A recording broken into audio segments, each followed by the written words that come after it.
Hello po, magandang tanghali po mga kaibigan, mga kapatid. Kurso ko ng tanghalian. Mas dito ay alas 12:50 ay mas 12:55. Bubulo na 12:55. So, ayun, mga pasasuhin ko, may naliligo. Dalawang baka sa itan at abang tayo. So, ano po, ang ulam po natin ngayon ay lumpiang baboy, lumpiang Shanghai. Yan po ang ating tanghalian po ngayong araw na to. At sa, alam nyo naman, pag-try ang pagkain ko, ulam po, ay gusto ko isabaw, parang may sabay. Bigyan po tayo ng konting kape para may sabaw, hindi mo siya dry. Konting-konti lang. Yan. Bigyan natin konting kape para may lasa. Yan.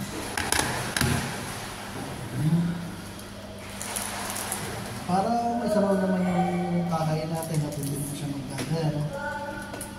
Yun talaga.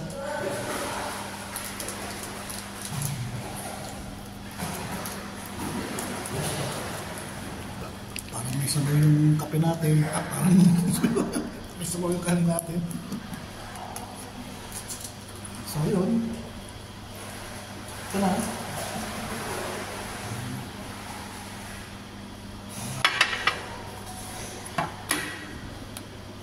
Po, kain po tayo. Pagsaluan natin itong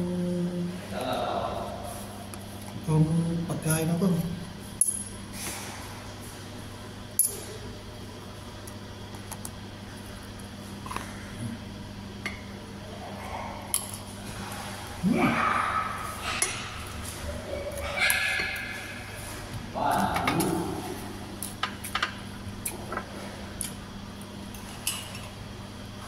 Ito na sabaw. Inodo ko itong kagabi kay Kuya Berto eh. Maring Berto.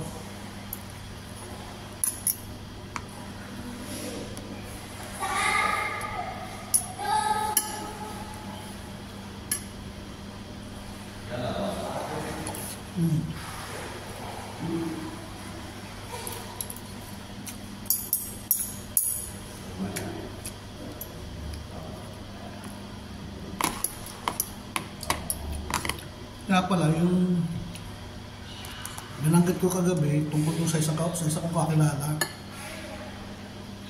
yung tao na ganun pala ugali nun.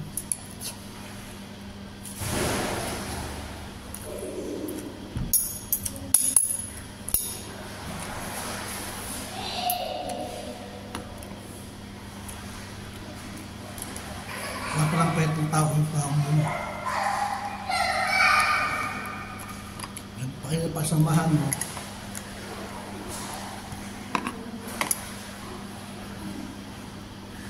Yung mga tao walang hindi dapat pinakikisamahan.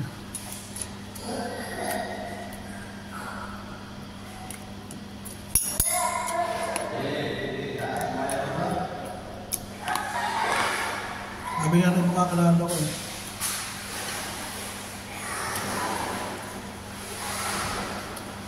Kung gano'n ginawa ang tao niya,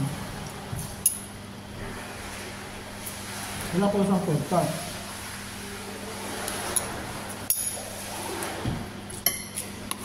Sabi ko, minim lang ako yung tao pag nilibre mo. Pag pinainom mo, pinakain mo, yun. Pero pag hindi mo napapakain, pag hindi mo napapakain ng libre, hindi mo napapakain ng libre,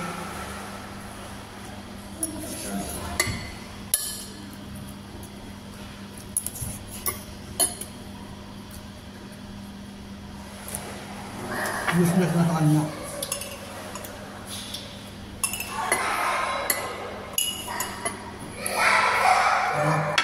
Kasi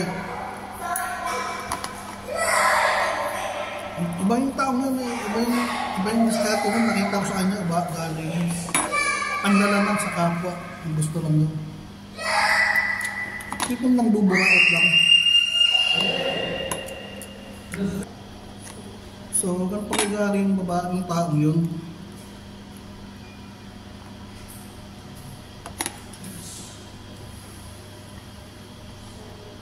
Yung para bang magpapakawawa effect siya.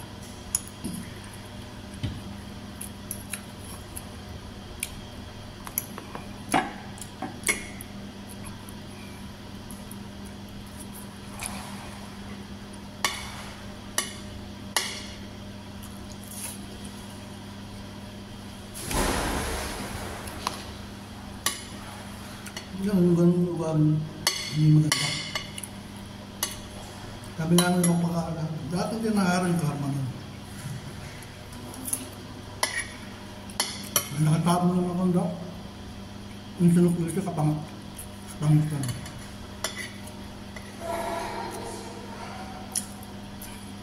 Hintayin mo na lang ang karma mo.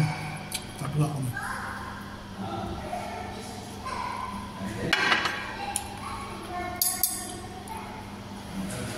Oo, ang panaugali ng tao mo.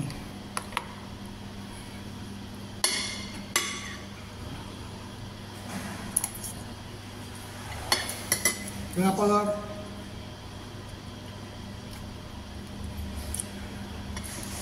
gano'n kaibigan mo. Ang ginagawa pa lang ng ginagawa, ang buburaot lang.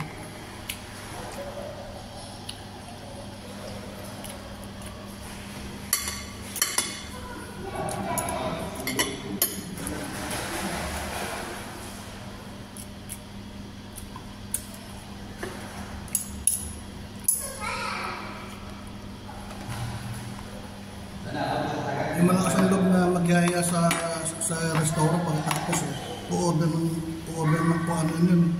So wala pa ng pangbayad, ko pala magbabayad yung order niya. Oh my God.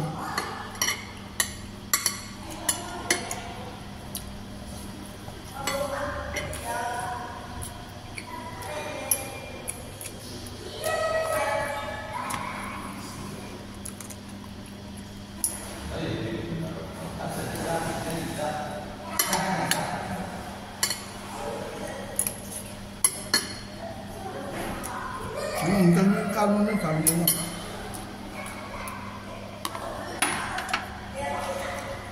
Ay mo na lang yung kalma niya, sabi ko sa akin. Ako naman ako.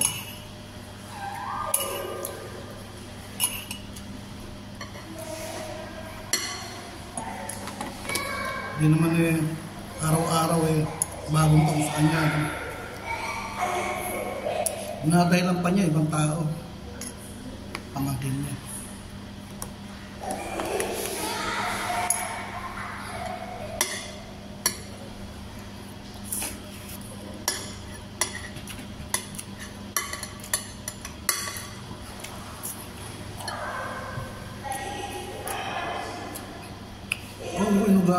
Hindi ko inugali yung makikain kahit may pera. May pera ako. Kakain ako. Sa rin yung bulsa. Pero yung gagawin sa kapwa mo,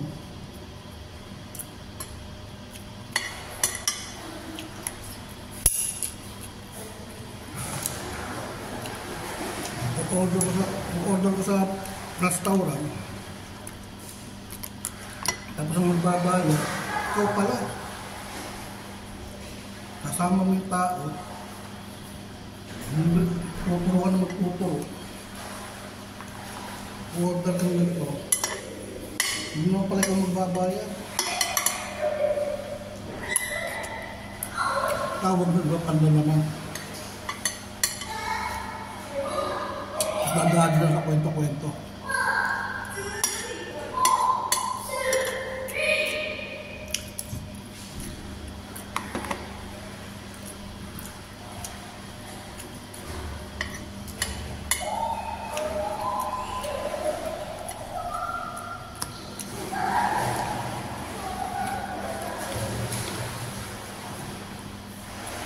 Ako sinabi sa akin ni Kuya, kwentang tao yan.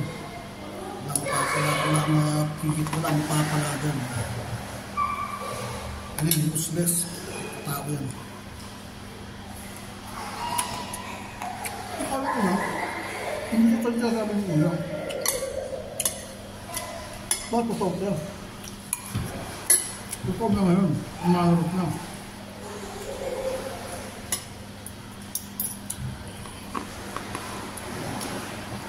So, level mo doon sa tao sa kapwa. Ang ganda naman.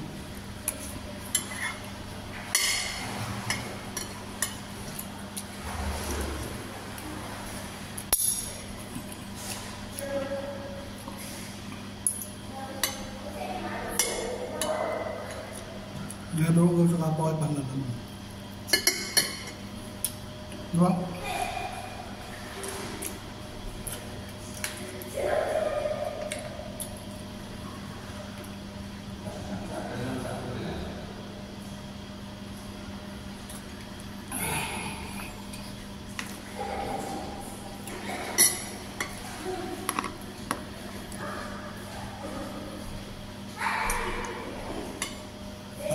Gumastos ng piso.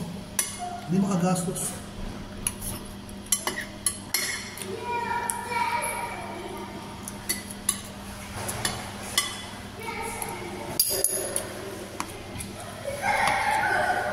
Kung mo na magbayad dito.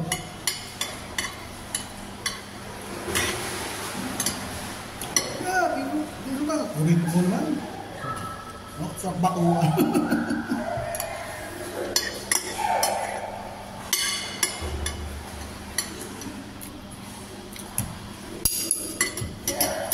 Akala mo, magpapagong pera sa'yo.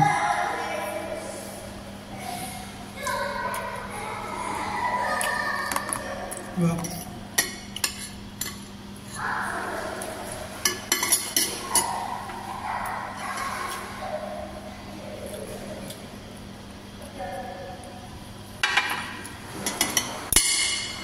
Biyatan ko rito ka. Kasi hindi na siya makagasos ng mandaram eh. Ng piso eh.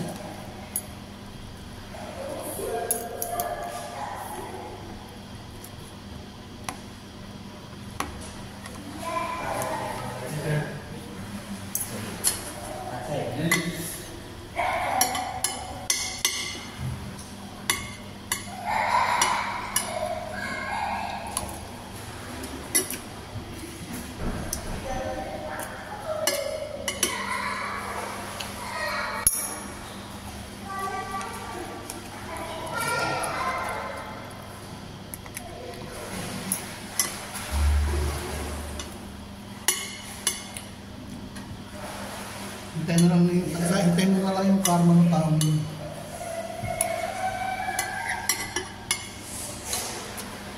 Ito pa nga ba?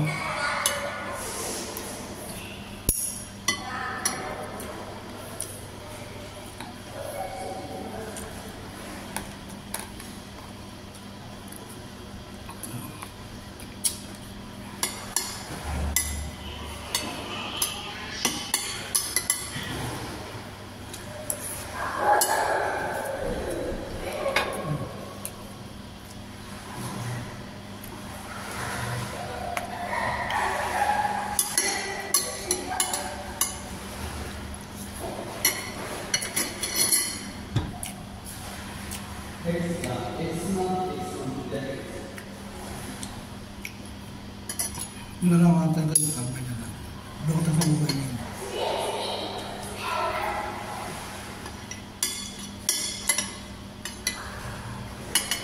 Sabi ko na, sa ibang bansa din daw yung anak mo. Kasi ibang bansa pa anak mo. Hindi ka makagastos ng sarili ng pera.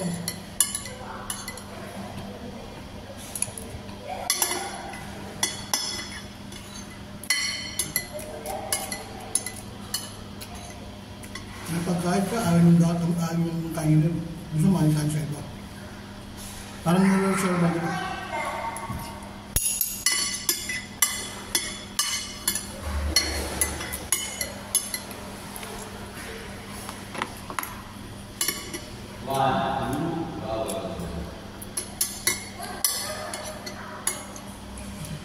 Hindi kaya pagkain para sa lahat. Yung base sa tawang kawalan, tingnan mo rin yung sitwasyon.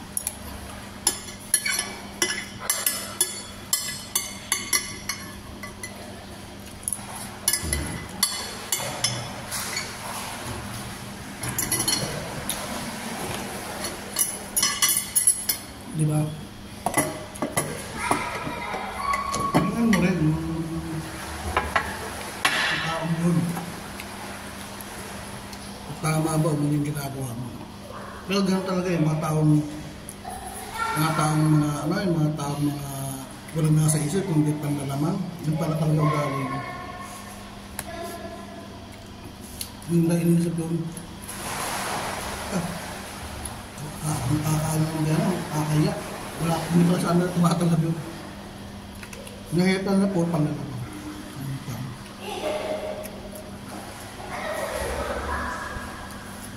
Ganun pala mga ugali. Mabuti nga ako, dado ko kaagad yun eh. Pasa ka na. Bisan mo. Tapos order ng beer.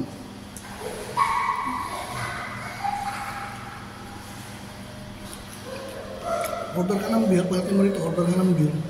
Tapos, grocery tayo, tayong pamset tayo. Ang ganun.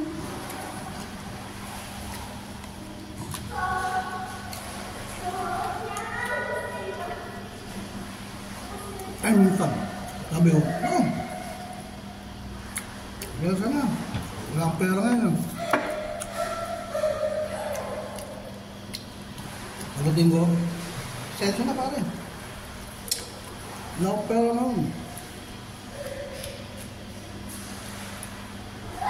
So, ba't naman ka? Share na lang tayo.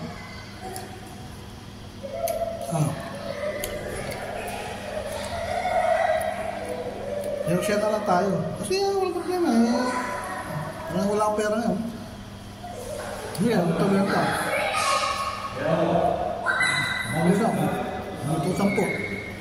Minsan naman sabi niyo, hindi pwede. Nakatulo ko yun. No. Pagod ako.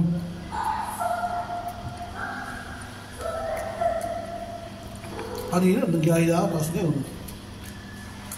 Nakaulo mo. Kanina yun. Yan.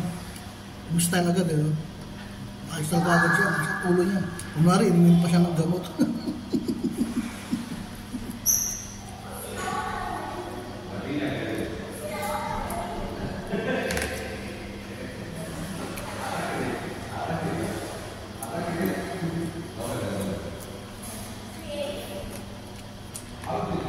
Doon ko na ang taong yun na, wala to.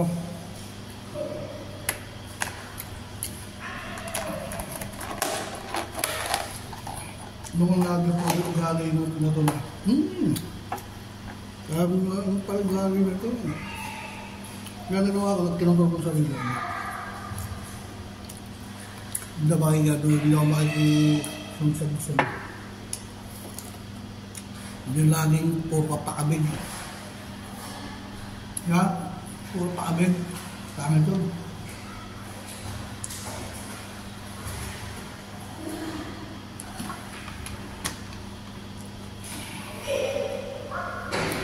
Tawa ako doon.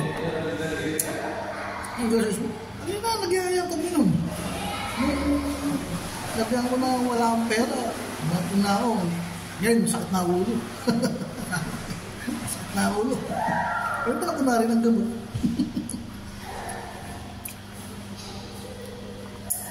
Tawa na lang, natawa ko na. Sabi ko, natawa.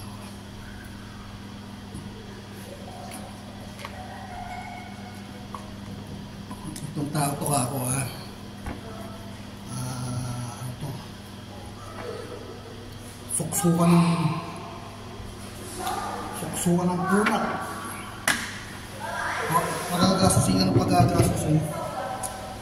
Siya, okay na kanya, hindi siya gagastos. Kaso mali siya.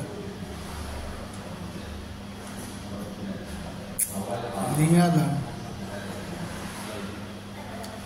alam ko na yung sikreto niya na ganun pala ng tao. Yeah.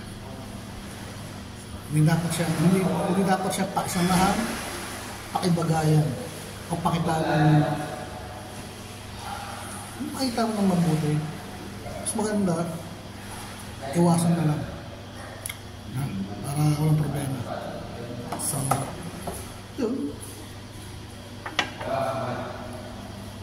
Kasi ang Diyos ang bahala sa kanya sa ginawa niya.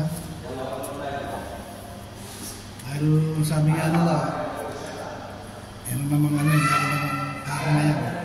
Ay mo na yung karma niya. Paano? Hindi ka natin yung karma niya. So yun, nilabas ko lang yung hindi magandang gawa ng isang tao na ginawa sa akin. Yun lang yan.